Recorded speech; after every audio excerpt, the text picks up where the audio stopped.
Okay. It was pretty brutal. You can Have you Google seen it. the crime scene photos? Oh, yeah, I've seen the crime scene photos.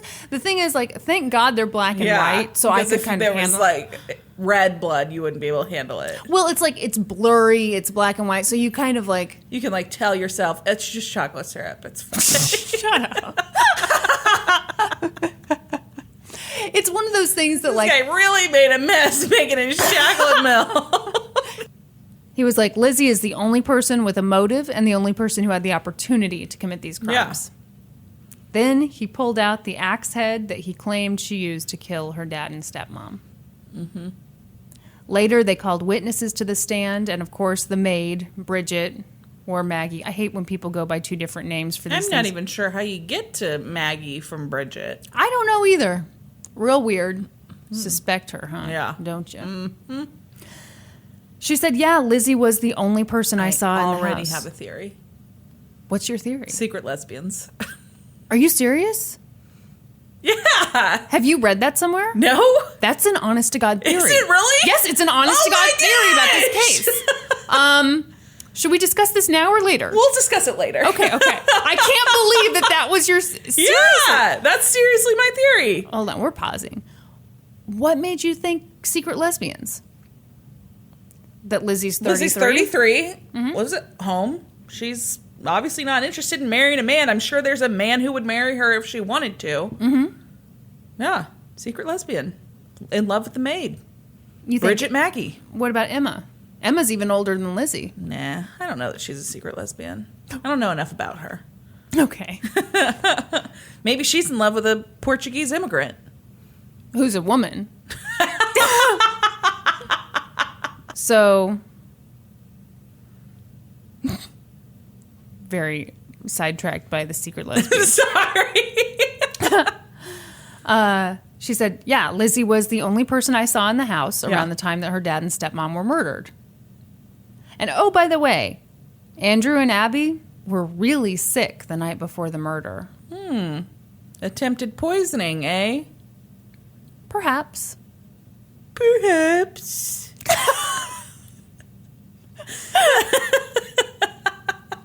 You don't approve? I don't. Okay. Her testimony also placed Lizzie at the spot where her stepmom had been murdered, shortly after the murder took place. All right. So get this. She said that at one point, Andrew had been out kind of running errands, doing his thing. He comes to the front door but couldn't get in, either because the door was locked or jammed. So she goes to the front door to try to get it open, but she actually had trouble with it. And so in the course of trying to get the door open, she cursed.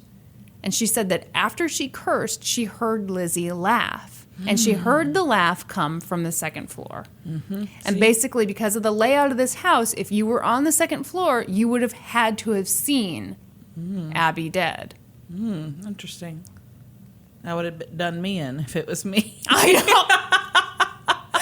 That's why you can't kill people. I mean, you'd be laughing the whole way. That's why my serial killer name is so good. The laugher. So that didn't look good for Lizzie. No. But the defense did a nice job in cross-examination, and they asked her about Lizzie's relationship with her stepmom, and Bridget said, look, to be honest, I've worked there for 2 years. I've never seen them fight. Other witnesses took the stand. And again, the defense did a good job with them. The Borden family doctor testified that he arrived on the scene shortly after the murders, and that Lizzie had told them that her father had been murdered by one of his angry tenants. Mm-hmm. On cross-examination, the defense said, hey, doctor, the prosecution is making a huge deal about how contradictory and confusing Lizzie's statements have been.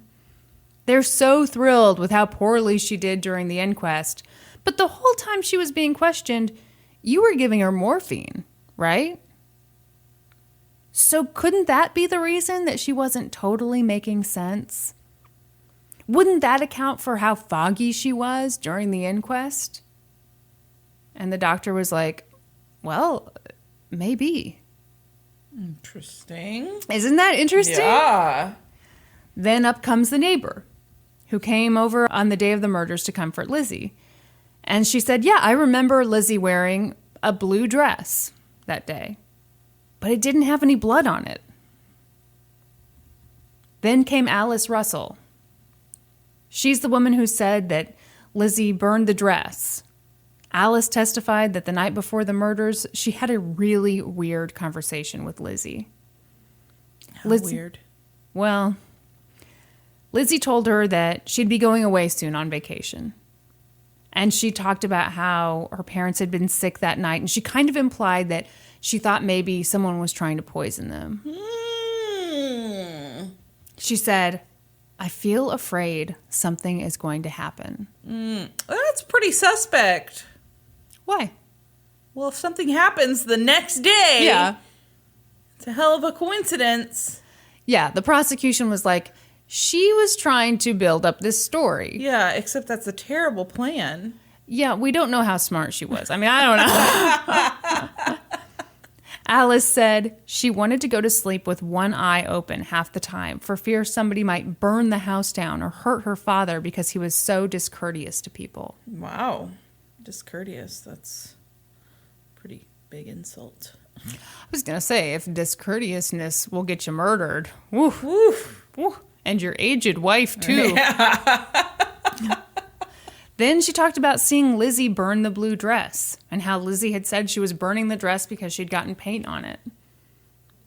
So the defense stands up and they start suggesting that if the dress was really covered in blood, Yeah. why on earth would Lizzie burn it openly in the kitchen for anyone to see? Why wouldn't she get rid of the dress more discreetly?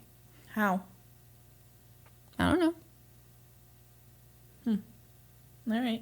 What was the answer? Was there an answer? No, they're just kind of throwing. They're kind of like, this doesn't really make sense, and this is why this doesn't make sense. But I'm kind of with you because my understanding is that she, even though she was living at home, she was being watched pretty closely. So it's not like she could like sneak out with a bloody garment too easily. Yeah.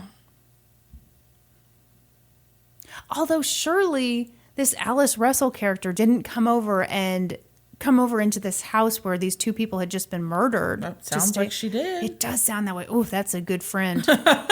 Even though she kind of screwed her over on the witness stand. So the defense made a pretty strong case. They aggressively cross-examined witnesses and generally just talked shit about the prosecution. They were like, oh, you guys have the murder weapon, do you? It's that hatchet blade, is it? Where's the handle? Huh? You got the handle? No? Well, sounds like you don't really have the murder weapon then, because you can't just come at somebody with just a hatchet blade. Yeah. And they were like, oh, by the way, your timeline for these murders does not work. If Andrew died when you say he died, then that gave Lizzie almost no time whatsoever to hide the weapon, wash away all the blood from her clothes and hands and face, and then scream for the maid. Yeah. Which I think is a pretty good point. I agree. Because, like, the police did talk about how weird the crime scene was because, you know, your famous line is there was blood everywhere. Yeah. There kind of wasn't. It was like there was blood obviously all over the two murder victims, but there wasn't blood, like, throughout the house. No. Okay. Which I think...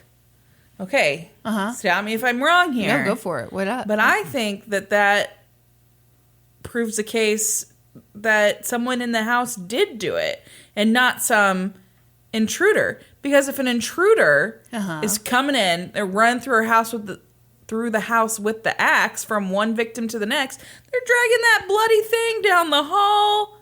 They're dripping blood between rooms. Wouldn't that be the case for anyone who was coming? No, not if Lizzie's doing it in her own house. You think she'd be more methodical? Yeah. But she doesn't have to worry about getting out of the house or anything like that. And she'd be the one to have to clean up the fucking mess. So she's like, let's keep this blood to a minimum. She's got a maid. But maybe she's in love with the maid. Yeah. And doesn't want the maid. She is in love with the maid. Secret lesbians. Secret lesbians. I I still don't know that I get what you're saying here because, like, I think an intruder, like, if they come in... You think he's going to be, like, wiping the blood off of the axe in the one room and making sure he's going to carry it with the little drippies are going to come on his hand so that he doesn't, drip blood as he goes from one... No, he's a fucking intruder. Okay. I don't know. Don't give me that face. I kind of feel like if you're murdering people with axes, I don't care if you live there or if you don't live there, would you really be that focused on the cleanup? If you lived there, yes. If you didn't live there, no. That is my point. I think that's super weird. I don't. Clearly.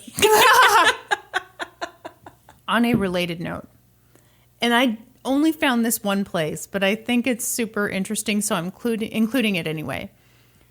So we just talked about how the timeline didn't make sense. The defense was like, how would she have had time to clean herself up, do all this stuff? Apparently, the prosecution might have floated a theory that Lizzie did these crimes in the nude. I mean, it's not a bad theory. I think it's crazy. I mean, it's slightly weird, but I don't know that it's crazy. You get naked with an axe and you kill your parents? And you don't have to... This goes back to the cleanup, Kristen. The other thing I'm thinking is, they didn't have indoor plumbing. Cleanup would have been really... Would have been a bitch. Yeah. Huh. For her lesbian lover maid. I still don't think they were lovers. You don't? No, I really don't. I really do.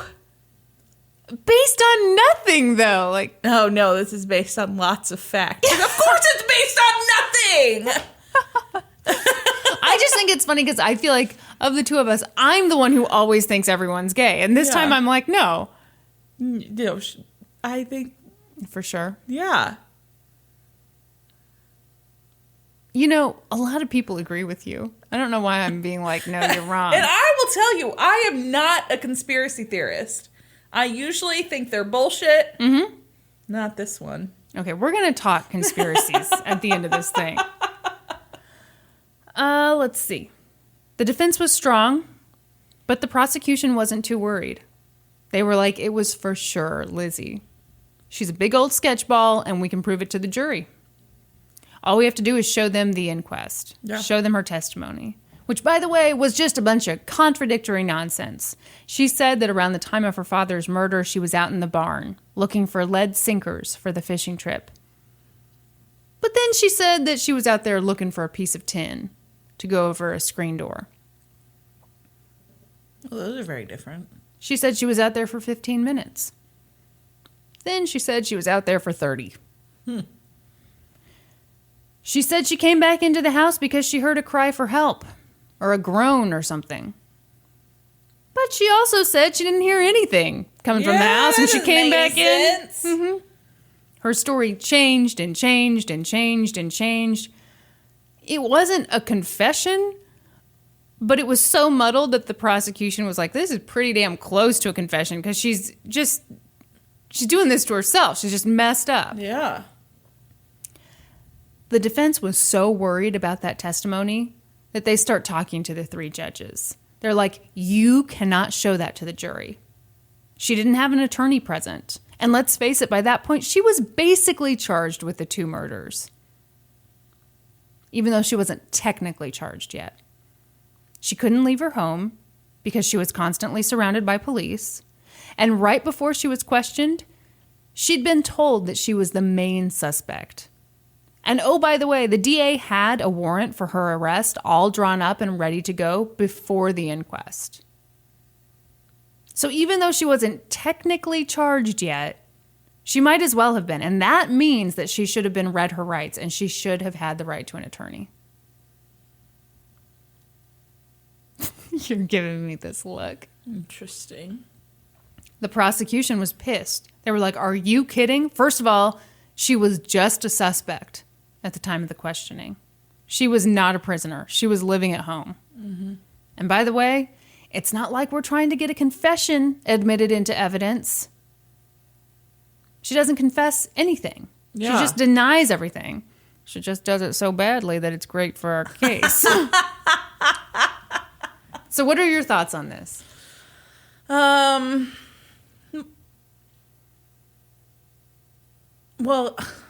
I don't know. It sounds like they were within the law. I think they were bending the law. Well, I imagine they were, but Yeah. it's not like they broke it in half. Oh, see, I think they were being big old sketch balls. That's the second time you've said that on this podcast. I'm sorry. And not just on this podcast, on this episode. So the 3 judges huddled, and they agreed with the defense. Police should have informed her of her right to remain silent, but they didn't. And even though she technically hadn't been charged at that moment, she probably should have been. Mm-hmm. So that was like the biggest blow to the prosecution that could have happened. But later it was time for the local pharmacist to testify. So the prosecution is like, all right, we're back on track. The pharmacist is going to say that Lizzie came in to buy poison the night before the murders, and he turned her away. By the way, she said she wanted it to, like... Kill rats? No, it was like to kill her mother and father? Oh, it's nothing bad. I just want to murder 2 people. Yeah. No, she said she wanted it to, like, clean some coat she had. I don't. Yeah. A coat of arms. The look you're giving me right now is the same look that the druggist gave her. He was like, I've heard it for, like, jewelry cleaning, but never... I know. It was some weird kind of coat, too, and of course I can't remember. I want to say sealskin, but I'm 100% sure I'm wrong. Shark skin? No, I would have remembered that because that sounds really cool. Well, for real. God. I wouldn't forget shark skin coat. Huh. So anyway, the defense was like, ooh, bad. This is going to be bad. Yeah. Yo, judges, could we talk to you guys for a minute? So they start building this argument. They're like, how is this relevant? She's on trial for murdering 2 people with a hatchet. She's not on trial for poisoning anybody. Yeah. This has nothing to do with the case. Meanwhile, the prosecution is like, no. This is not happening to us again. This absolutely is relevant. It shows where her head was at. It shows what she wanted to do. She wanted to kill these people. The judges sided with the defense again. What's going on with you? I'm just trying to take this all in. The judges said that the story was too remote to have any connection to the murders. So the jury never heard the pharmacist's testimony. Really? I think this is total bullshit. That is total bullshit. I agreed with the defense on that other thing. Yeah. Yeah, she should have had her attorney present there. They were bending the law, blah, blah. Oh, okay. This one, okay. I completely agree with the prosecution. It shows her state of mind. It shows what she wanted to do. Yep. Clean that shark skin coat. I'm picturing it like, you know how people have those bear skin rugs that still have the bear head on them? Yeah. I'm picturing like a It's still got the fin. No, I'm still with the shark head. Yeah, your head goes in the head. That's the hood. And then the fin's on the back. Beautiful. Yeah. Got to keep that thing clean. That thing's dirty. People are going to look at you funny. That's right. Doctors were also called to testify. And for the most part, everyone agreed that Abby died an hour and a half before Andrew. One doctor who had their stomachs tested for poison, which is the thing I was talking to you about earlier, said that he didn't find any traces of poison. Huh? When were you talking to me about it earlier? When you were like, just kidding. Oh, you turd. So he was like, yeah, they didn't have any traces of poison in their system. Okay. Which I find very interesting. Mm-hmm. Another doctor shocked a ton of people when he was like, hate to break it to everybody, but an average woman totally could have committed these crimes. Yeah. Shocking. Yeah. The theory at that time was that the vagina would stop the hatchet from coming out. Sorry, does that not make any sense? No. That's just what they believed in those olden times. It's weird. Yeah, I know. Then the defense took over. People testified about seeing sketchy guys around the Borden house. But of course, the prosecution had people say, no, there were no sketchy dudes around. They also had 2 workmen who said they'd been up in the Borden's barn a few days before the murders, which was pretty damning. Because they said the dust hadn't been disturbed. Exactly. Ooh. Exactly. So, Lizzie's alibi had been like, oh, I'd been up in the barn. And the prosecution was like, no, you weren't, because there were no footprints. The dust hadn't been disturbed. But clearly, if these 2 workmen had been up there, the prosecution and police didn't know what they were talking about. Yeah. They were either lying or they just hadn't looked hard enough for the footprints. Yeah. Either way, they couldn't be trusted. Mm-hmm. And by this point, people were really fed up with the job the police did on this. They felt like it had been really sloppy. Lizzie's sister, Emma, also testified in her sister's defense. She said, Lizzie had a really good relationship with Dad. Things were fine with the stepmom. She did admit that she and Lizzie had gotten upset when their father transferred one of his properties over to her stepmom's family. Like I was telling you about earlier. Yeah. But she was like, that wasn't a huge deal. No recollection of it. Am I being too obvious again? If you recall from earlier. All right. How if they don't remember at this point, Kristen? You know what? This is all your fault because you forced me to jump ahead several times here. If you just sat totally silently, this wouldn't be an issue. Got it. Don't do the silent thing. That'll freak me out. Like I could do it anyway. No, yeah, okay. And she also said, I was the one who told Lizzie to burn her dress. I looked at that thing, said, hey, that's got paint on it. You should burn it. Was it red paint? Kind of like brownish paint? Kind of like a maroon. In closing arguments, the defense talked a lot about Lizzie's character. She was a good woman, a Christian woman. The person who did this was a maniac or a devil. Wasn't her. Mm-hmm. That sweet old 33-year-old spinster. After the closing arguments, one of the judges was so moved that he made a speech to the jury, basically advocating for Lizzie and saying that circumstantial evidence wasn't enough. Wow. I know. I think that's super weird. That is super weird. The jury deliberated for 90 minutes. They found her not guilty. Yeah. Newspapers at the time praised the jury's verdict. The prosecution hadn't proven beyond a reasonable doubt that she did it. Yeah. Despite that fact, a lot of people still thought she was guilty. The fancy pants people of Fall River shunned her for the rest of her life. Mm-hmm. After the trial, Lizzie and Emma bought a new house for themselves in the more fashionable area of Fall River. They didn't move away? Can you believe that? No, I would have got the fuck out of there. No kidding. I think that's super weird. I mean, in that day and age, you can move 2 towns over. Nobody's ever heard of you before. Exactly. That's dumb. Do you think Could have been living it up in the Cape. But do you think what do you think that points to, though? Well, I don't know that it points to anything. I think it's just kind of a dumb decision. Okay, fair enough. See, part of me feels like, gosh, does that mean you're innocent? And you're like, no, I'm... No. No. She's guilty. Okay. I mean, probably, yeah. Here's what I want to know. In this new fancy house, did they have indoor plumbing? Of course they did. Electricity? Of course. Yeah, probably. The finest flushing toilet money could buy. You know, I've always liked those old-fashioned ones that are like in tube. Oh, yeah, where you pull the chain. Yeah. Yeah. Feels like you're really doing something. They inherited a ton of money. Is that where the phrase yanking your chain comes from? Oh. Google it. You think so? I don't know. No. No? It's an old mining reference. Oh, okay. So... Bummer. Yeah. They inherited a ton of money, obviously. Yeah.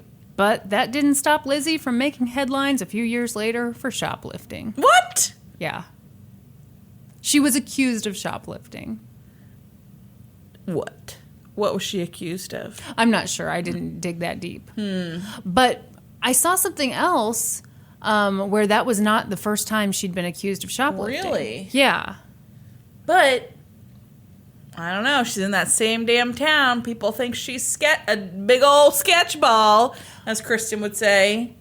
But wouldn't you look to find her? Oh, sure. You'd be watching her like a hawk. Yeah. Yeah.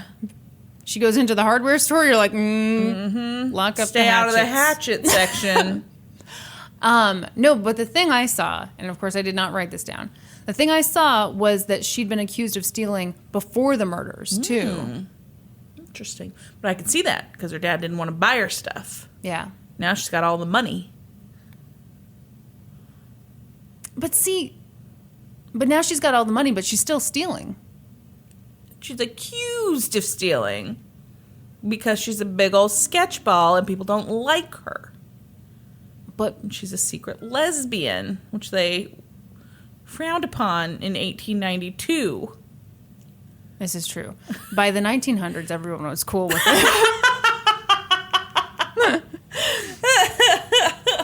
Eventually, in the early 1900s, Emma moved out of their shared house and never saw Lizzie again. The sisters died in 1927. Like, their deaths were really close. I want to say, 9 days apart. What? Yeah. Neither of them married. They were buried next to each other. Get this. In her will, Lizzie left $500 in a perpetual trust for maintenance on her father's grave. Didn't leave anything for her stepmom. Duh. Okay.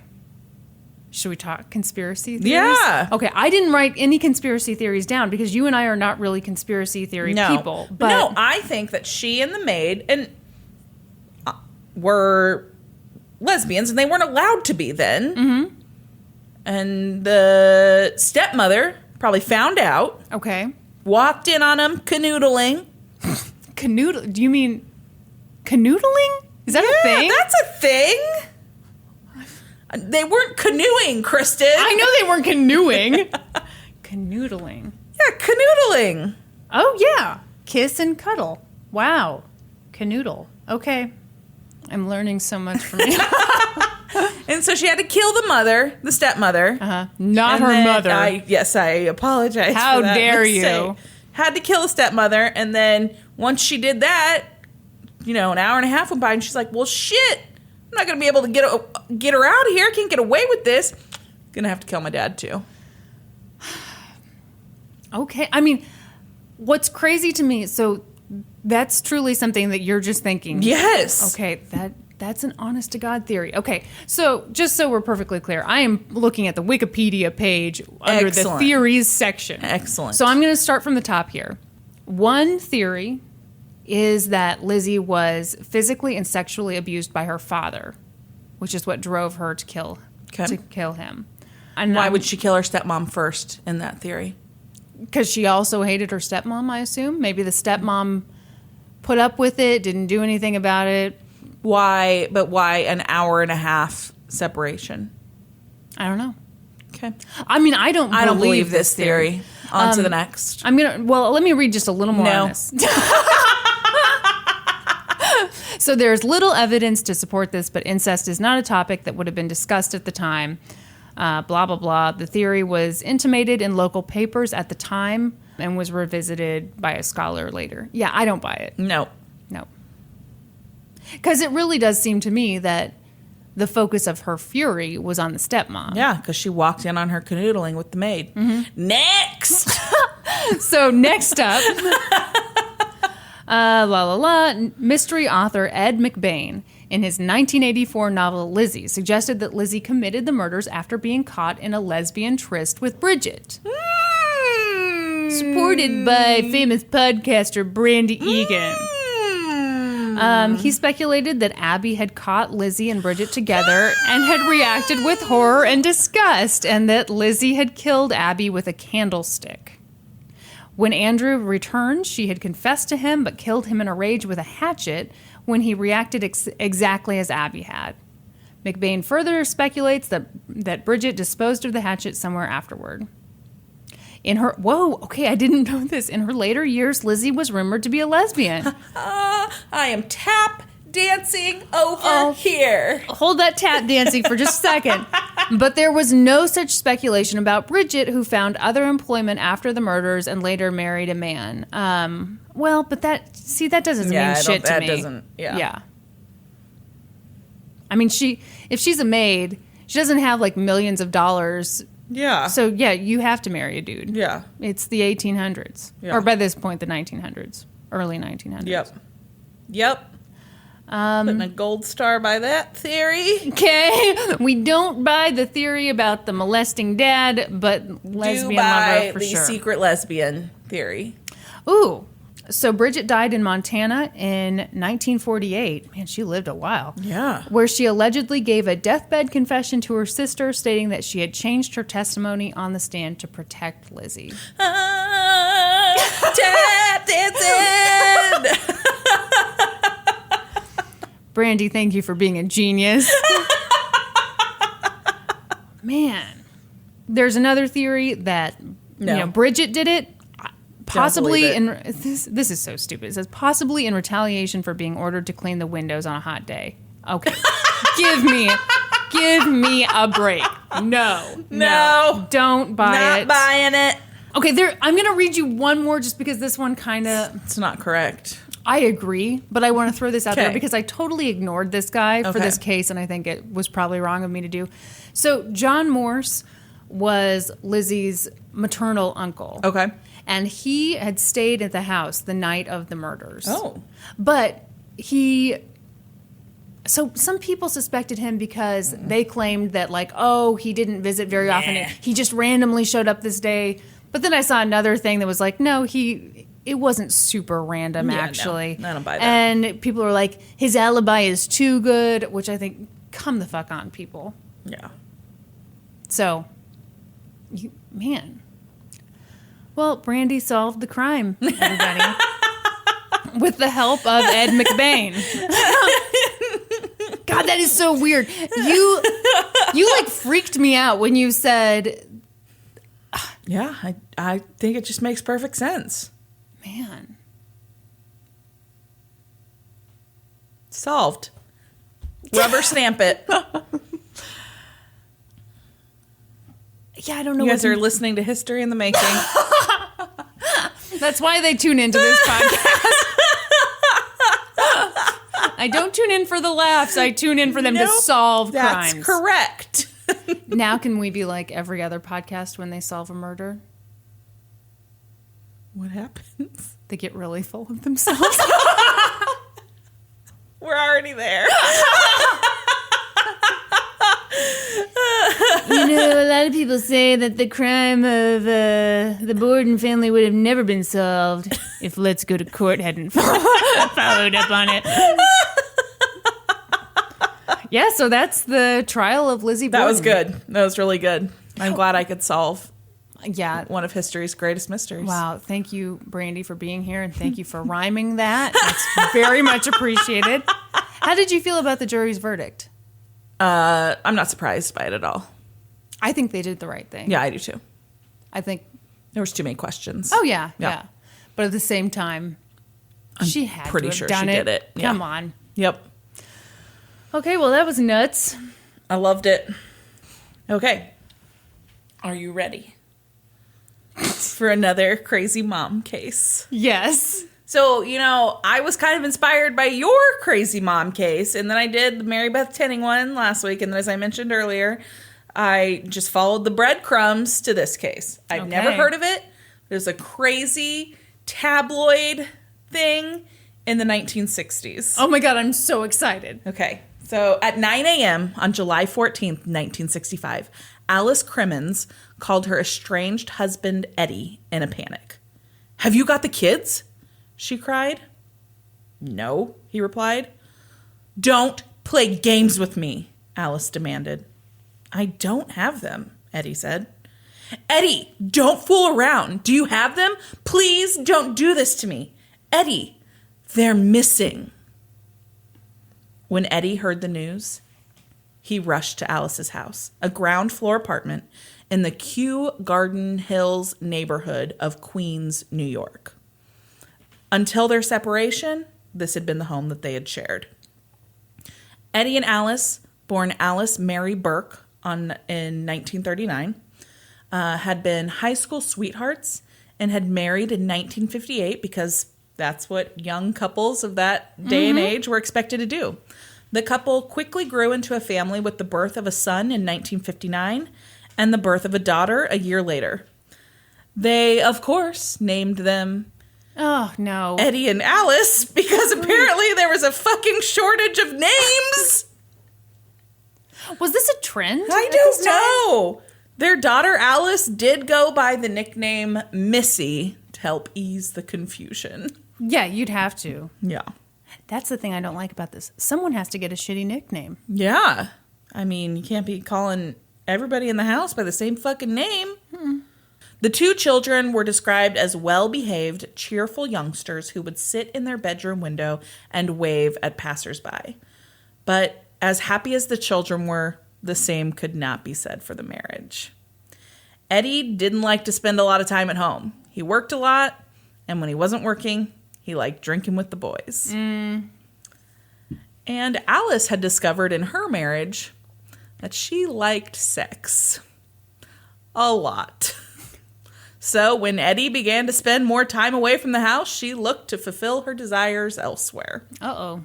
Initially, she was discreet in her extramarital affairs, but by 1964, she'd gotten a bit lax, and Eddie walked in on her with another man in their bed. Oh.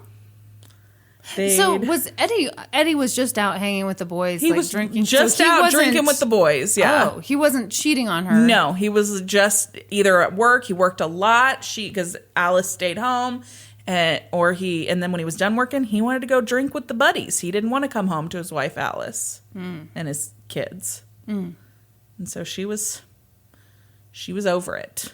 So she was bringing dudes in. So when he walked in on her and another man in bed, they'd formally separated, and things got pretty nasty pretty fast. Following their separation, Eddie installed a wiretap on Alice's phone so he could listen in on conversations with her potential suitors.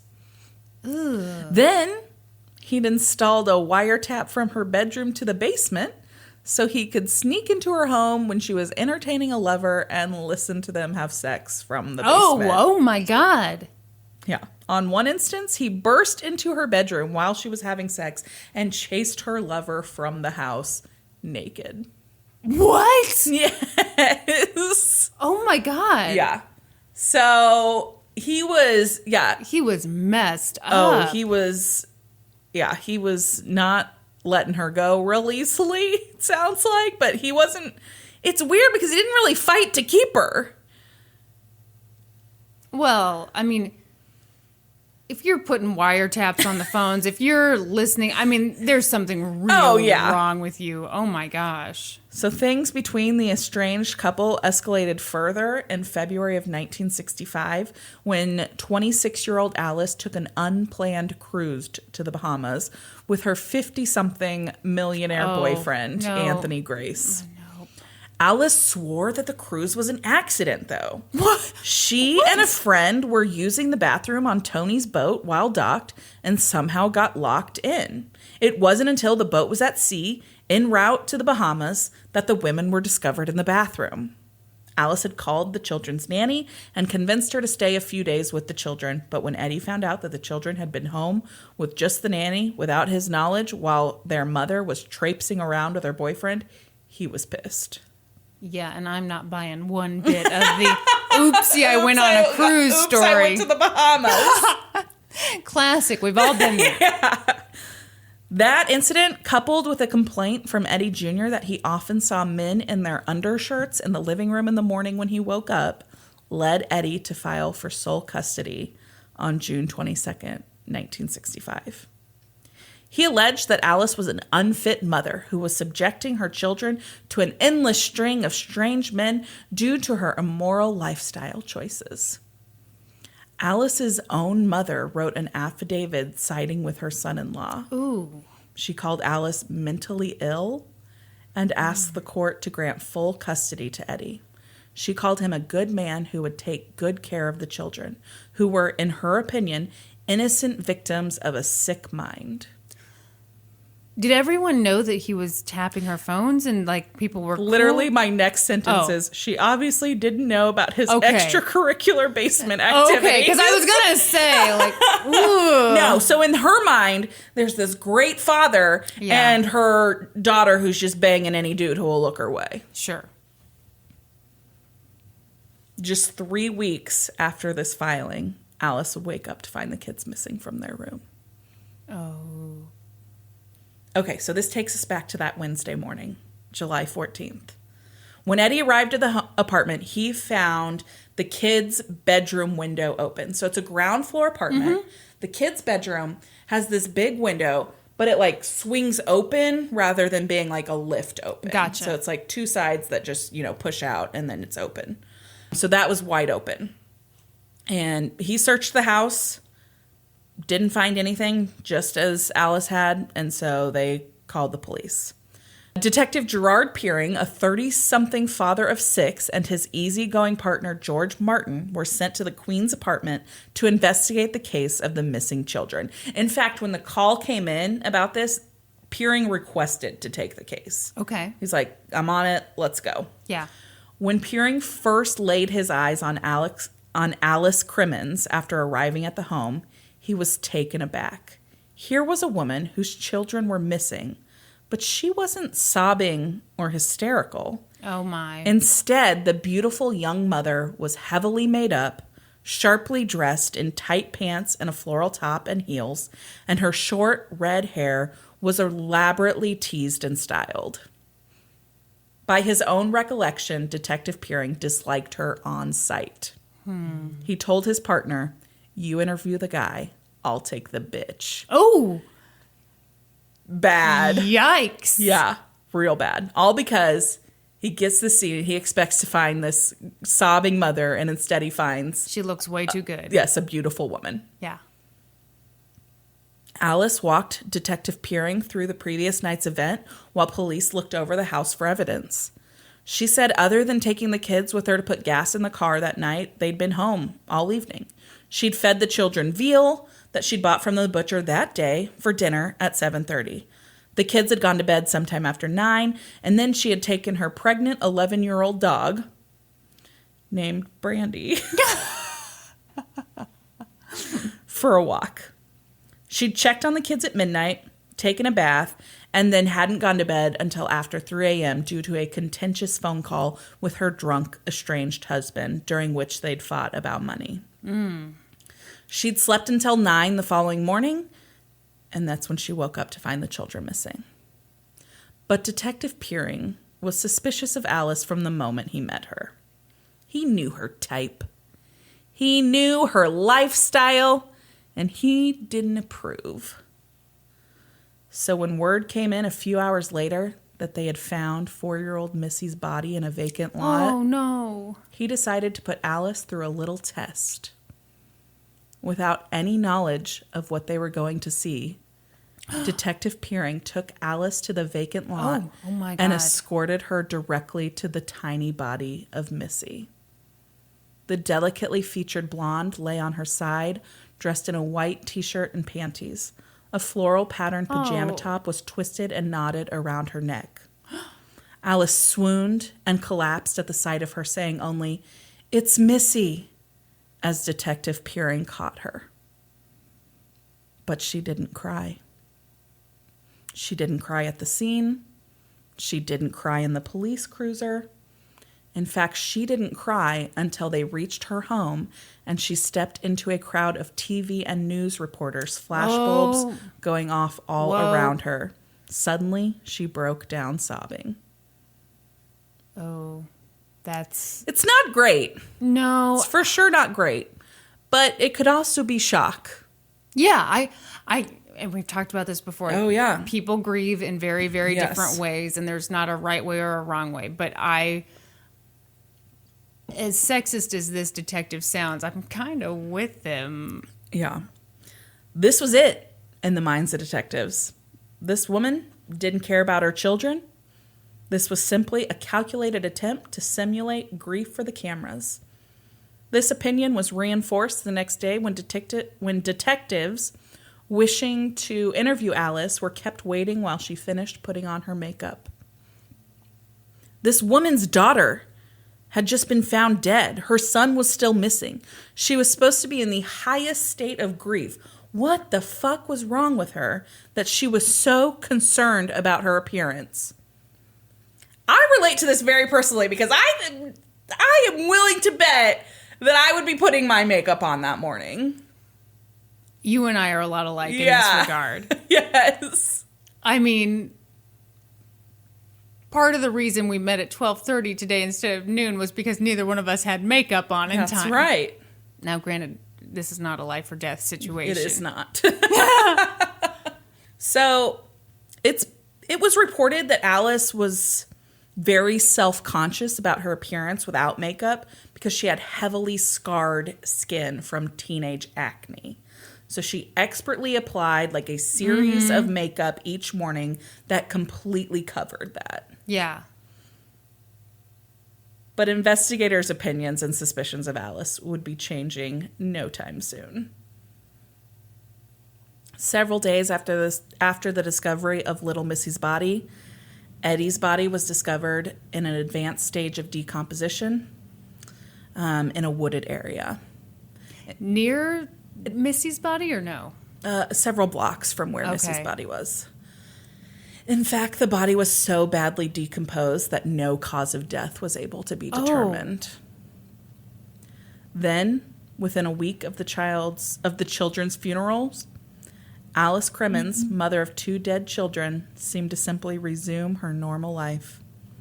She and Eddie reconciled, and she spent her days doing housework and preparing him meals, and then in the evening they would go out drinking and dancing. Investigators cited this as further proof that she was a cold, callous murderer. What other explanation could there be? I mean, that's just who she was. Yeah. Although, I've got to say... I agree. I think it doesn't look great. No, it looks terrible. It looks terrible.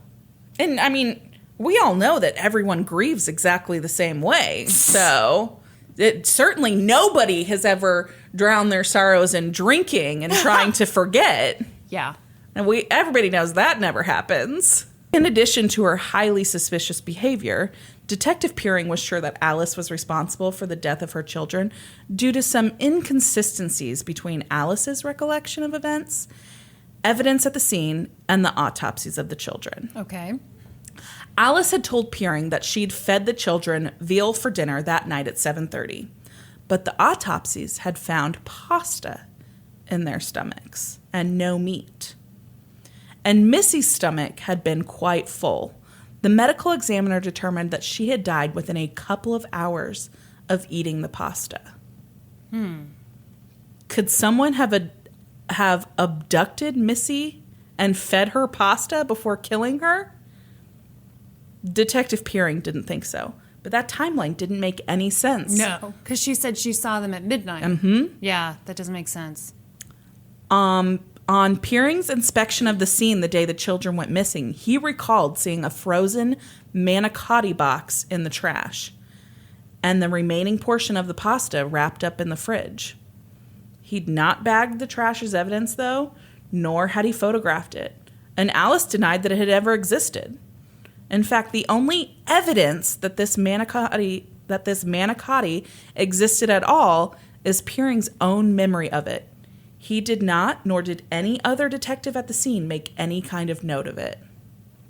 And at this point, when Alice tells this story about feeding them veal, the autopsies haven't come back. She's got no reason to lie about she fed them for dinner. What would be the motivation for lying? There would be no reason to lie about what she fed them for dinner.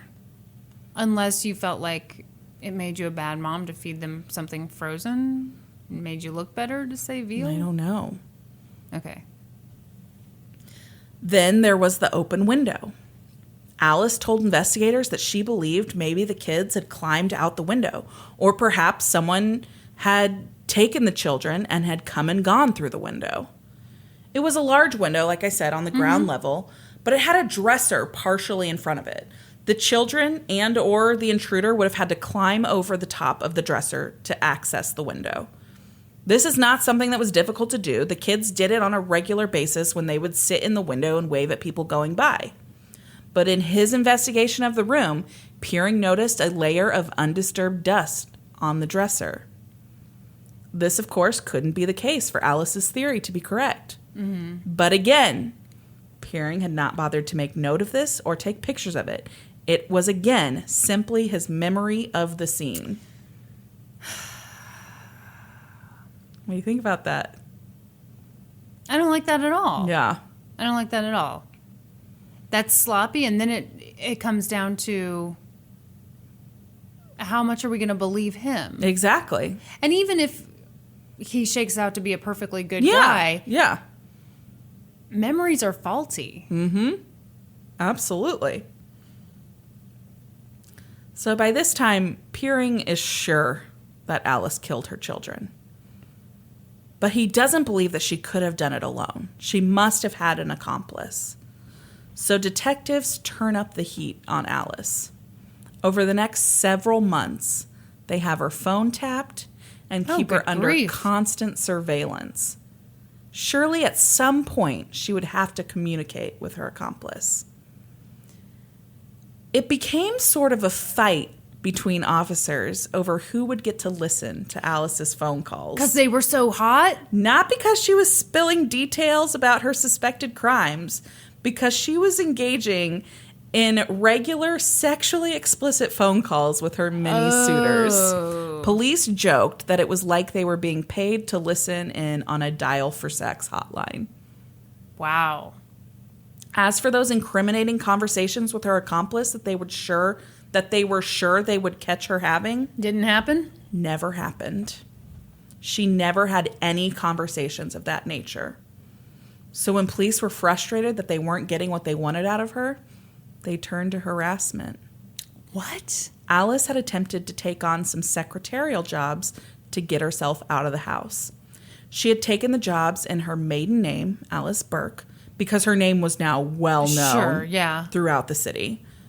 But police would follow her to each job, and after a few days there, they would inform the employer that the efficient secretary they'd hired was actually the notorious Alice Crimmins, the promiscuous woman suspected in the deaths of her 2 children. What the fuck? Why would they do that?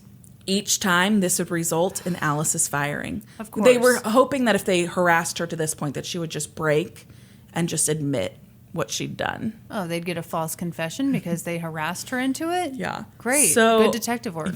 Right. So Alice went from one employer to another, working for a few weeks as a secretary here, a receptionist there, an airline travel agent on one occasion, and then inevitably unemployed and looking for work again. Yeah.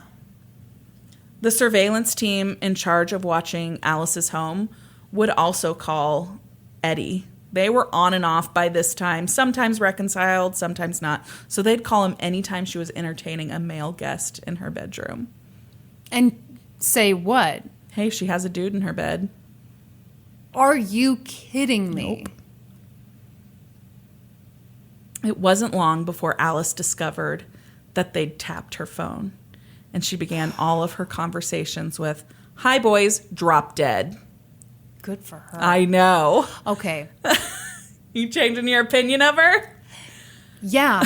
Yeah. And now I feel horrible for her. I feel horrible for her, too. Because she's got 2 dead kids and she's being harassed by the police. She's unemployed. And really unemployable. Unemployable, yeah. And her creepy-ass ex-husband has the police, urging him on. I mean, this is terrible. Yeah, it's not great. Despite the constant surveillance and the added pressure on her, Alice never cracked, as investigators suspected she would. But on November 30th, 1966, nearly a year and a half after the children's death, police got a lead they thought would break the case wide open. They received a tip in the form of a letter that read, "May I please tell you of an incident that I witnessed? It may be connected and may not, but I will feel better telling it to you. This was on the night before the children were missing. The night was very hot and I could not sleep. I went into the living room and was looking out the window getting some air. This was at 2 a.m. A short while later, a man and a woman were walking down the street towards 72 Road. The woman was about 5 feet in back of the man. She was holding what appeared to be a bundle of blankets that were white under her left arm and was holding a little child walking with her right hand. He now hollered at her to hurry up. She told him to be quiet or someone will see us. At that moment, I closed my window, which squeaks, and they looked up but did not see me. The man took the white bundle and he heaved it into the back seat of the car. She picked up the little baby and sat with him in the back seat of the car. The woman was thin with dark hair. The man was tall, not heavy, with dark hair and a large nose. This took place under a streetlight, so I was able to see it quite plainly. The car turned from the corner of 153rd Street onto 72 Road and out to Kissena Boulevard. Please forgive me for not signing my name, but I am afraid to. Wishing you the best of luck. Signed, a reader. P.S. About 1 hour later, I thought I saw the man getting into a late model white car. Police were elated over the contents of this letter, but they needed to track down the writer so they could question the person further. Mm-hmm. So they used the context clues in the letter to try and pinpoint the vantage point of the potential witness. Right. They reduced the possibilities to a reasonable block of residences. Then they eliminated any residence that had any loud air conditioner beside the living room window that would have kept the witnesses that would have kept the witness from hearing the conversation on the street that night. That's smart. That left them with 39 apartment homes. They then compared the handwriting from the anonymous letter to complaint letters that had been sent from some of those residences. They found a match.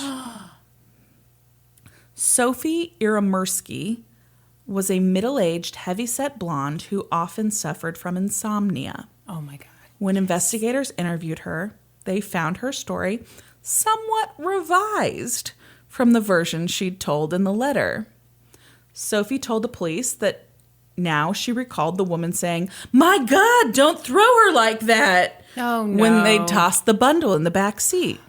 And while the letter described an incident that may be connected or may not, Sophie now identified the woman she had seen as Alice Crimmins. No. Iramersky knew Alice from around the neighborhood, and Alice's photo was regularly now in the newspapers. So it seemed rather odd in the letter that Iramersky only saw her as a woman with dark hair, but now was certain of her identity. But the police paid little mind to these discrepancies. Yeah, because they didn't want to hear that. Expanding on Sophie's account, investigators put together a scenario of a murderous mother aided by a man with mob ties. For some reason, Alice had strangled Missy to death, they theorized. Perhaps Missy had intruded on Alice when she and a boyfriend were going at it hot and heavy. And Alice had been murderously enraged, and her horrified lover had made a quick exit, never to be seen or heard from again. That is ridiculous. Alice had told Peering during his investigations of her when he was questioning her, that she had made a phone call that night to a bar and had spoken to Anthony Grace, this kind of on-again, off-again boyfriend of hers. They decided that the call must have been about Missy's killing, and that Grace, eager to shield his lady love from the results of her impulsive actions, had placed a fatal call from the busy bar. He had called a hoodlum and told the thug to go over to the Crimmins place to silence little Eddie. Iramersky had seen a dead Missy being carried in a blanket and her older brother obediently trudging to his doom. Her eyewitness account was just what they needed to secure an indictment against Alice Crimmins. It was just the bullshit they needed. Mm-hmm. You know who this woman reminds me of? Who? Pig Woman. Yes! Yes, from the torn love letters case. Just you wait. Okay. I'm sorry. Let me take 1 second here because I just realized that I didn't do this at the top. I need to call out where I got most of this information from because I feel bad that I'm this far in and have not done it yet. I pulled most of this from an article by Denise No for the Crime Library. Cool. Sorry, Denise, for just now giving you credit. Denise, if you're angry, just send a hoodlum after Brandi. On September 11th, 1967, 2 years and 2 months after the deaths of little Missy and Eddie, God, this poor woman. Alice Crimmins was arrested for first-degree murder of her daughter. Yeah. She was not charged in her son's death because it could not be medically proven that he'd been murdered. Okay. If Alice had thought the publicity was bad before, she was in for a shock. Now that she was officially charged in the murder of one of her children, her face graced every tabloid cover at the grocery store. Oh. They dubbed her trial the sex pot trial and described her as an amoral woman whose many affairs appear symptomatic of America's sexual revolution. Oh, give me a break. Yeah. Crimmins' sexual escapades were raked over for both their titillation value and as a source of moral outrage. The trial began in May of 1968, and it was a doozy. Both because of the sexually themed testimony and because of Alice's many emotional outbursts. Oh, poor Alice. Richard Grimes, the doctor who had first inspected Missy's body after it was discovered, was among the first to testify. He described for jurors what he'd seen that day. I saw the body of a girl who appeared to be about 5 years of age. She was clad in a cotton undershirt, a pair of yellow panties. Alice interrupted his testimony by crying, "No!" and beginning to weep. Judge Peter Farrell demanded order and told the doctor to continue. Dr. Grimes continued, "Around the little girl's face there was a cloth tie. The loose ends of the tie appeared to be the arm of some kind of garment. The tie was over the mouth of the child, the knot encircling the neck, and the tie was rather loose." By this point, Alice was wailing and sobbing uncontrollably.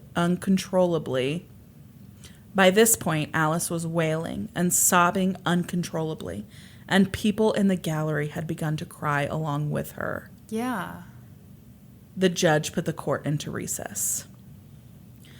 Alice had an outburst of a different nature during the testimony of Joe Rorich, Rorich, R-O-R-E-C-H.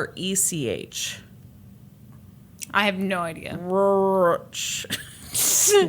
I like Of Rorich. Joe testified. Yeah. Joe was a semi-regular suitor of Alice's who, during the investigation, had been in some legal trouble of his own. Did police make a deal with him? Due to some sketchy business dealings, he'd ended up in some hot water over some bad checks. In exchange for immunity in those cases, he'd agreed to wear a wire while talking to Alice. Ugh. But she'd never said anything incriminating during those occasions. Investigators kept drilling Joe, though, interrogating him over and over and over again over a period of several months. Finally, he gave up that Alice had said something incriminating to him in conversation. But just not when he was wearing a wiretap? Oh, shut up, Joe. When discussing the custody case, he said Alice had told him, "I'd rather see them dead than with Eddie." At trial, a usually loud and boisterous man, Joe had to be asked repeatedly to speak up. Yeah, because he was ashamed of lying. Yes. He told the jury what Alice had said to him, and he took it a step further, testifying that on one evening when conversation had turned to the children, Alice had said through tears, "Joseph, please forgive me. I killed her." At this testimony, Alice Crimmins leapt to her feet and screamed, "Joseph, how could you do this? This is not true. Joseph, you of all people. Oh my God." This is horrible. It's horrible. Yes. Next to take the stand was the prosecution's best witness. Do you know who it is? The husband? Nope. Sophie, the window lady. Oh, no. No. And would you believe it? In the 2 years that had gone by since Did her the night story get she'd better and more been precise? looking out her window, she managed to remember a bunch of more details. A bunch more details? Scratch the of in there. You know, whatever. A bunch of more details. Oh. She testified how she had seen a woman carrying a bundle and a man and a little boy on that sleepless night at the window. Mm-hmm. He took the bundle and he swung the bundle under his arm and he walked very quickly to the car, Sophie testified as the courtroom listened in hushed anticipation. He took the bundle and he threw it into the back seat of the car. She ran over to him and she said, "My God, don't do that to her." And then he looked at her and he said, "Now you're sorry?" Mm-hmm. And she said, "Please don't say that." When asked if she recognized the woman in the courtroom, Sophie didn't hesitate. She pointed an accusing finger at Alice Crimmins and said, "That's the woman." God. Alice again jumped to her feet and screamed, "You liar, you liar, you liar, you liar." Once the judge regained control of the courtroom, Alice's defense team attempted to point out the inconsistencies of Sophie's statements. Yeah. But they were able to do very little to tear her down. The spectators loved her and would applaud, laugh, and cheer at her answers. Are you serious? Yes. She held up well on cross-examination, and when she left the courtroom, she threw her fist into the air for the waiting photographers like she was a boxer who just won a prize fight. Oh, shut up. Oh, no. I cannot stand this woman. Like, she just, ugh. Yeah. Ugh. Finally. This was like her performance. Oh, yeah. Yeah. Yeah. It went from, I don't know if this pertains, but I really want you guys to have this information, to I fucking saw her murder her in the street. Yeah. Finally, Alice took the stand in her own defense. Uh-oh. She spoke in a thin voice that did not carry well, so the judge recessed court until the next day so a microphone could be installed in front of her. When testimony resumed, she repeated the story she'd told the police of her activities on the terrible night her children disappeared. She strongly denied that she'd ever confessed to killing Missy to Joe Rourke. Crimmins was aggressively and belligerently cross-examined by prosecutor Tommy Lombardino. Okay. Tony Lombardino. Due to the rules of evidence in New York courtrooms at the time, he had complete leeway to delve into anything that might reflect adversely on her character. So it was all about her sex life. It was all about her sex life. Okay, question after question after question about her sex life. That's awful. It didn't matter if it had no direct connection to the issues at trial. Some of their exchanges were really lurid. Of course. In one particularly damaging exchange, Lombardino was able to leverage the deaths of her children with the apparently immoral acts of their promiscuous mother. Here's the exchange. Oh, no. Lombardino. Does Joe have a swimming pool? Crimmins. He does. Lombardino. Did you swim in it? Crimmins. Yes, I did. Lombardino. What were you wearing when you swam in Joe's pool? Crimmins. One time a bathing suit, one time no bathing suit. Lombardino. And where were your children while you were swimming in Joe's pool without a bathing suit? Crimmins. They were dead. Well, that has nothing It has nothing to do with it.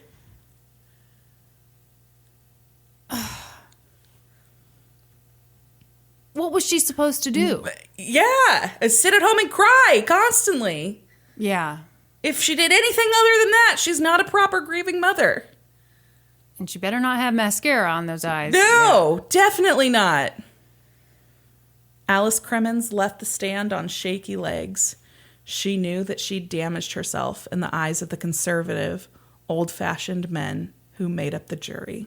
Oh, she didn't have any women on her jury? So it doesn't specifically say the breakdown, but that sentence I pulled directly from the article, that makes it sound like it's all men.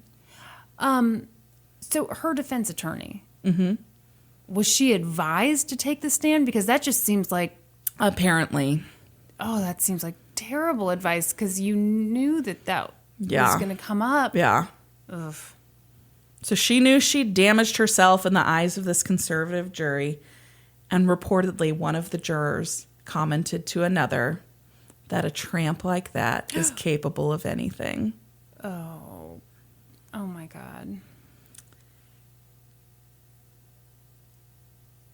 When the jury came back, they found her guilty of manslaughter, not of murder. And it wasn't a shock to anyone but Alice.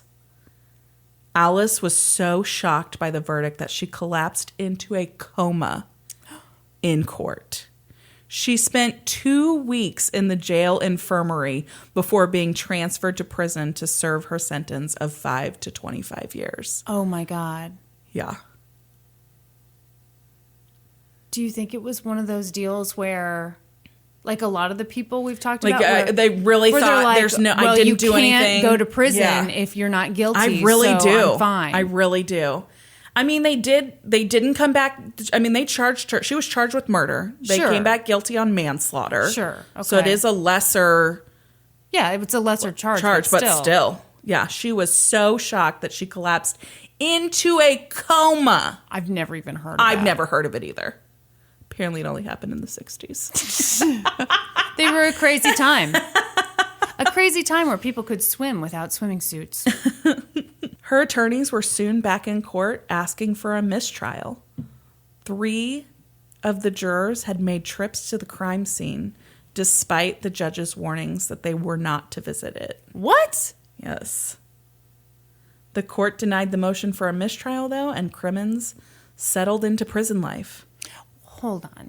Yeah. During the trial, in their off hours, some of the jurors went... Yes! What the hell? Yes. Yes. Okay. That's terrible juror misconduct. That's ridiculous. Yeah. So they've denied this they've denied this motion for a mistrial, and she's settling into life in prison. She's just gonna, I guess, serve her time. Right. But then she got a new legal team. A couple of well-known, big-deal New York lawyers who had followed her trial and thought she hadn't gotten a fair shake agreed to take her case on pro bono. Whoa. They filed an appeal, and while waiting for a decision, they asked a Queens County Supreme Court judge for bail on the grounds that there was a good chance the conviction would not stand. And he granted it. What? After just 24 days in prison, Alice was free on bail. It would be another 1 year and 4 months before the appellate court would rule on Alice's case. So she's out on bail. Mm-hmm. The appellate court's looking over the case. 1 year and 4 months later, they rule on it. What do you think they ruled? Please tell me they let her go. They threw out the conviction. Wow. But she was tried again. Oh. Her second trial began in March 1971. Wait, they threw it out on what grounds? Juror misconduct is the grounds that they threw it out on. That was great, which is great and right. Her second trial began in March 1971, 6 years after the deaths of her children. Oh my God, this poor woman. This time, the stakes were even higher. She had been charged with first-degree murder of her son, Eddie, this time.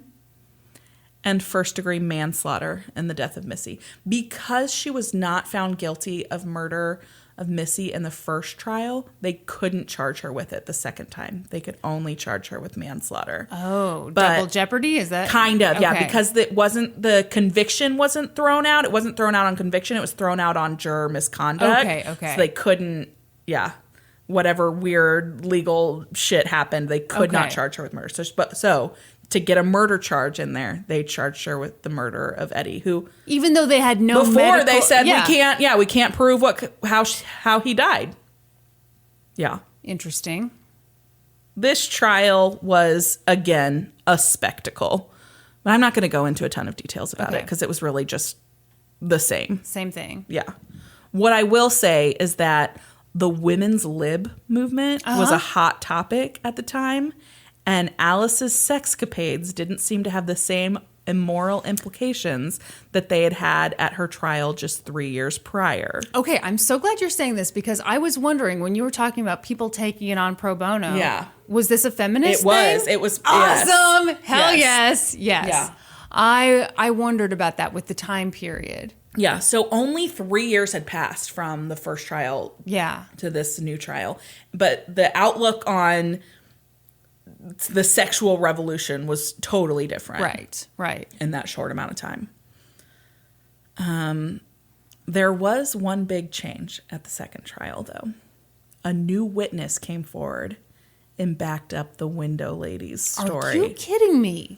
He said that night he had also looked out of his window and seen a man carrying a bundle, a woman, a dog, and a boy on the street that night. Alice was stunned at this new testimony. During a court recess, she went outside to the gathered news cameras and issued a desperate plea for help. "I've come here to make an appeal," she began in a shaky voice.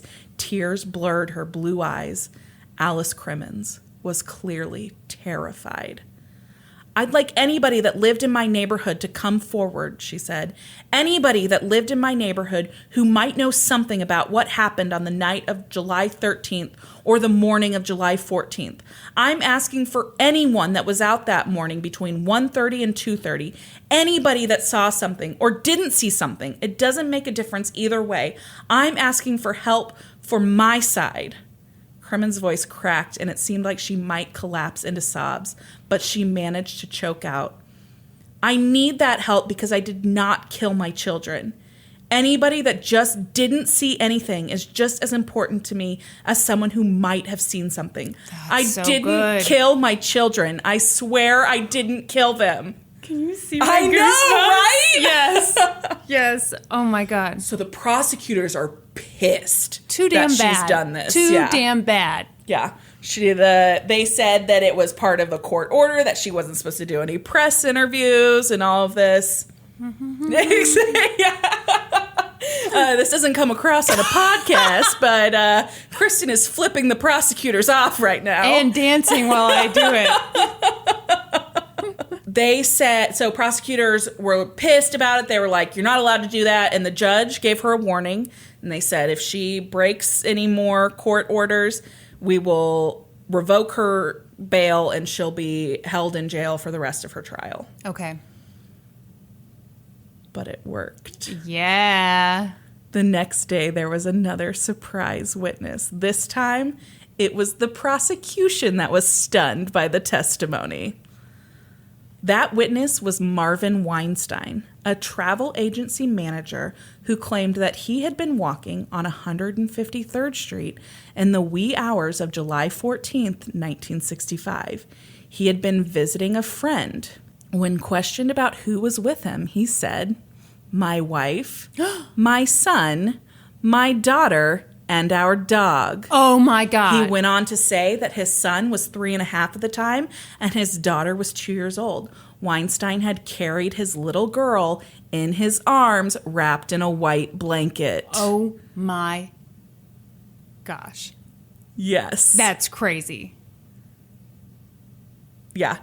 Crazy testimony.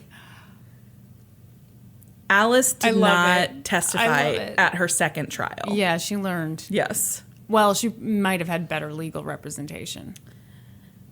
Yes. Yeah. But just before the case was handed over to the jury for deliberation, the prosecution pointed this out. In his summation, prosecutor Thomas Demakos said, she doesn't have the courage to stand up here and tell the world that she killed her daughter. Oh, no. And the shame and the pity of it is that this little boy had to die too. You don't have to testify. That is at correct. Your own trial, so he can. That is correct, Kristen. But it made an impact on the jury. No. The jury came back with the harshest possible verdict. Guilty of first-degree murder in Eddie Jr.'s death and first-degree manslaughter in that of Missy. Many in the courtroom burst into tears, and Alice sobbed, Oh, my "Dear God, not again." People broke down crying. The defense attorney, the new defense attorney, was like, I guess I convinced everybody but the jury. Yeah. Oh, my gosh. I can't believe that. The second trial of Alice Crimmins ended, and Crimmins went to prison for what was assumed to be the rest of her life. But that wasn't the end. Oh, my God. This story is so good. It's so good. She had served more than 2 years behind bars when she was released in 1973. The appellate division of the Supreme Court in Brooklyn reversed her conviction in Eddie Jr.'s case, ruling that there was no evidence of murder. Yeah. It also reversed the manslaughter conviction in Missy's case because Demakos' assertion that she didn't have enough courage to stand up here and tell the world that she'd killed her daughter suggested that a defendant who exercised the right to refrain from testifying was admitting guilt. I'm doing a lot of things you can't see on the podcast. I'm in a full-on victory pose right now. You solved Lizzie Borden's case. I didn't quite do that here, but, I made a good guess. The DA appealed those rulings, though. No. Oh. And in February of 1975, You're killing me. the Court of Appeals upheld the reversal of the murder conviction, but reinstated the conviction for manslaughter and sent her back to prison, and ruled that they would hear no further appeals in the case. Alice Crimmins was paroled 2 years later in 1977 and released for good. Yeah. She married her longtime boyfriend, Anthony Grace, and lived much of her life in Florida on his yacht.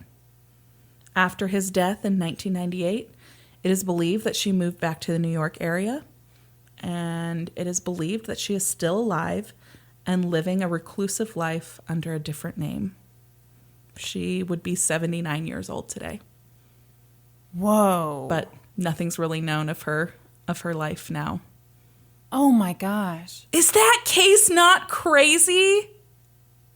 That's insane. I have to look her up now. She's beautiful. Alice Crimmins. And she rocked all the best hairstyles of the 60s, I have to say. Yeah.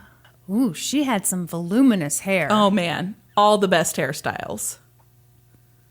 So I think it is crazy that neither of us have heard of this case. Let me tell you about the things that this has inspired in popular culture. Okay, so there was a book about the case written called The Alice Crimmins Case, written by Kenneth Gross. Another book was Ordeal by Trial. Another book was The Investigation. A major bestseller by Mary Higgins Clark was written called Where Are the Children? And that was made into a movie. Holy shit. There was a made-for-TV movie called A Question of Guilt that aired in 1978. There was a play written called Landscape of the Body. Another play called Two Small Bodies, which was later adapted into a movie in 1993. The Investigation Discovery series, A Crime to Remember, did an episode on this case called Go Ask Alice.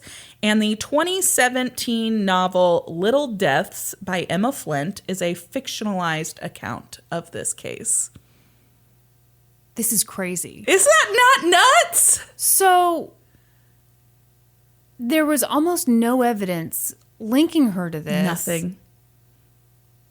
No. Oh, that's terrifying. I mean, it's just crazy. There's no evidence linking her to it. There's really no evidence linking anybody to the crime, but it doesn't matter because it didn't look like they looked into anybody else. Yeah. Not even the dad. Yeah. Well, and I'm sorry, but he seemed sketchy as fuck. You know, he was... I don't want to say bad things about him because there's no evidence against him either. He was sketchy, but he stayed by Alice's side during all of her criminal proceedings. And when she was convicted... He on the second trial, because he testified at the second trial. Okay. He did not testify at the first trial. He testified at the second trial. He wouldn't say anything bad about her. He simply said, we're no longer married and I don't have feelings for her anymore. But when she was convicted in the second trial, he broke down in tears. Of guilt? But that's the big mystery. If she didn't kill the kids, who did? Never know. I feel obligated since you solved my case. I know. You're going to have to solve this one now. I think it was Bob Moss. The mob boss. I loved this case. Yes. It was just nuts to me from the beginning. And this poor woman, like, oh, God. Sorry, just because she liked to have some sex. Good grief. Yeah, could there be a greater crime? It seemed like that was on par with because killing she was your good kids. looking and put together. Yes. And didn't cry when she was supposed to cry. Yeah. In the eyes of whoever. Man. Yeah. I tell you what, the stuff about wanting to have your makeup right before you come talk to people, we're going to get locked up one day. Oh, for sure. Do you ever go anywhere without makeup on? That's a hard no. You've never done it?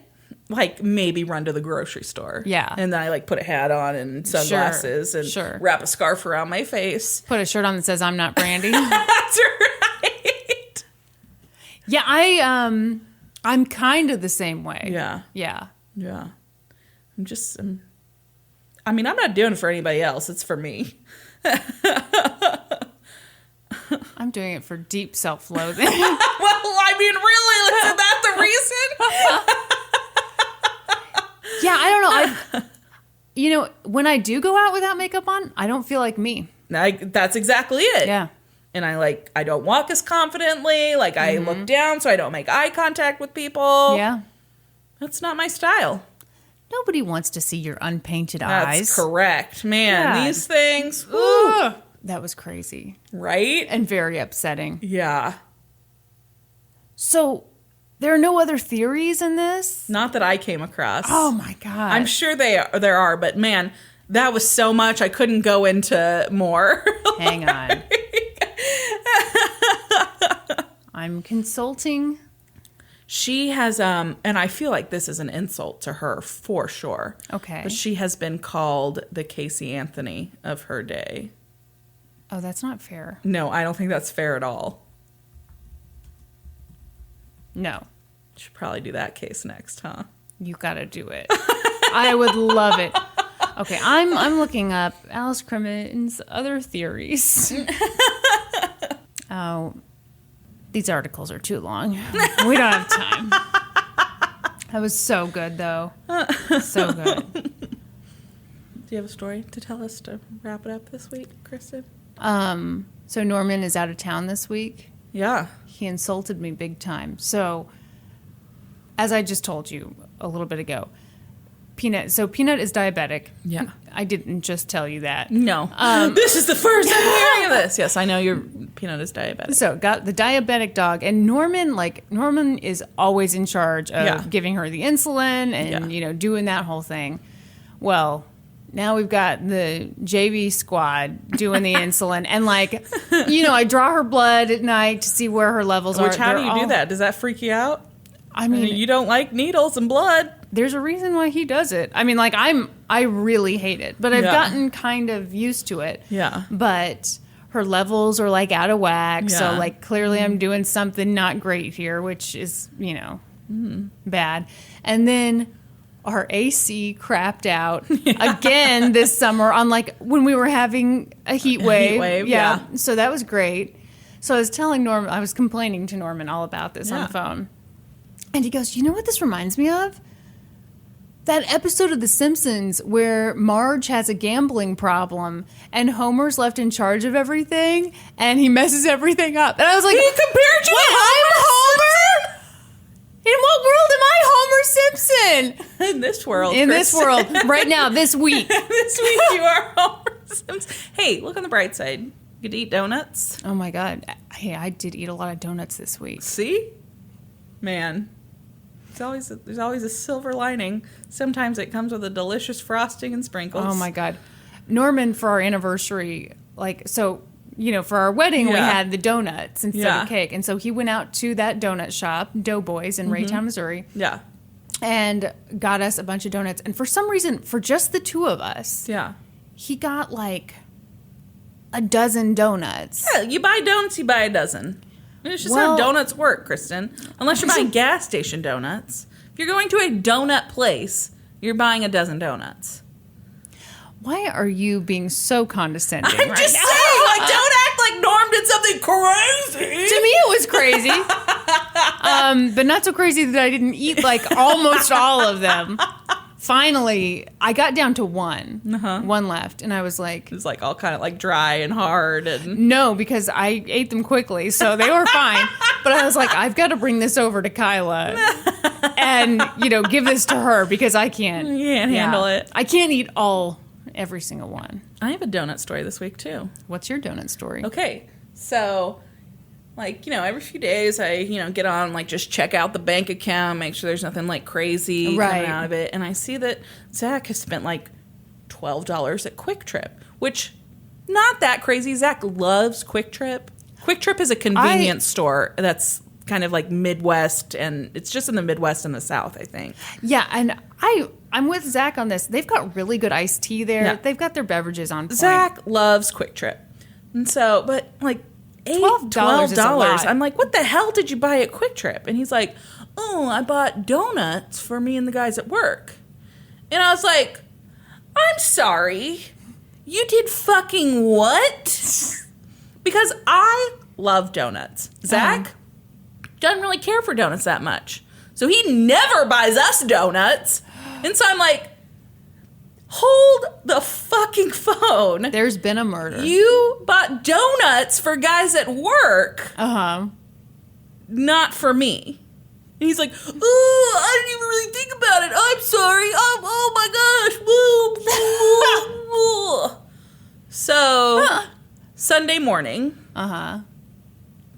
Zach gets up and goes and gets us donuts. Oh my gosh. And he comes home and he calls me into the living room and he's standing like in the living room. He went and got Krispy Kreme because that's like the closest. It's not my favorite donut, but they're the closest to our house and whatever. And I'm not complaining. Yeah. It was a really nice thing that he did. And he's standing in our living room with a box of donuts like on display wearing one of those Krispy Kreme like paper hats. It was the cutest thing ever.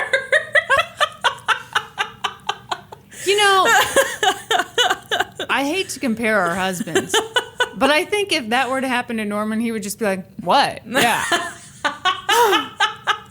Okay, next time I'll get you. No, that's pretty awesome. It was really awesome. What kind of donuts? He got a sampler pack. You got to do the same. I hate it when people do a dozen glazed. He got like a couple glazed, couple with chocolate frosting, couple with strawberry frosting, couple with sprinkles. There are still 2 in my house that are way too dry to eat now because we didn't eat them fast enough. So, well, you guys need to take this more seriously. What's your favorite kind of donut? Oh, see? I feel like this is going to be unpopular because of what you just said. Glazed donut is my favorite. Just your... a little basic, aren't you? But it has to be, like, for it to be my favorite donut, it has to be, like, the classic raised donut. Like, a glazed Krispy Kreme is not my favorite donut because the consistency is different. Yeah. I like a doughy donut. Okay, I got to say, Doughboys in Raytown. I've never had it. It's so good. They've been around for, I was about to say a couple years, but no, we had our wedding. So you've been married 5 years now. 5 years, yeah. Happy anniversary. Congratulations. Thank you. They said we wouldn't make it. Gosh, I love donuts so much. the frosted blueberry cake donut. Big fan of that. Sounds good. But also anything with a pink frosting on it. Yeah. I'm a fan. Yeah. Really, I don't know that I've ever had a donut that I didn't like. I don't like, okay, so there's 2 different types of cream-filled donuts. I like the fluffy cream, not the pudding cream. That pudding cream, get the fuck out of here. What? No, that's good. No. I'm going to tell you a story about that pudding cream. Okay. The consistency of it. You know, I'm a consistency person, You are a texture person. yes. Really bothers me because, like, sometimes it's not quite set up enough. Yeah. It's a little bit runny. And one time when I was a little kid, this little girl that I was playing with, I don't know, I think she was my grandma's friend's granddaughter. Anyway, because I only played with her, like, one time. She had this pet rabbit. And it fucking, like, squirted this gross stuff all over her, and it looked just like that pudding filling. I don't know if it was pee. What? I don't know if it was poop. I didn't ask any questions. It was white and disgusting looking, and I think of it every time I see one of those donuts. I cannot believe that story didn't include an actual donut. Are you serious? Yes. That's ridiculous.